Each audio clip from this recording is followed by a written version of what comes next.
Smita madam आणि अभिषेक sir यांनी जे काही आम्हाला शिकवलं कम्युनिकेशन कसं करायचं आणि त्याच्या स्टेप्स काय आहेत आणि त्याचे फॉर्म्युलेज काय, तर ते जर तुम्हाला खरंच शिकायचं असेल, तुम्हाला तुमच्या बिझनेसमध्ये पुढे जायचं असेल आणि ग्रोथ करायची असेल ॲज अ गुड एंटरप्रेनर म्हणून किंवा ॲज अ पर्सन म्हणून, तर तुम्ही खरंच हे वर्कशॉप अटेंड करायला पाहिजे असं मी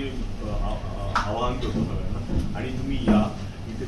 त्यांना भेटा, ते खूप छान प्रकारे ट्रेन करतात आणि हे ट्रेनिंग तुम्ही घेतलं पाहिजे असं मला वाटतं आणि प्लीज हे ट्रेनिंग घ्या.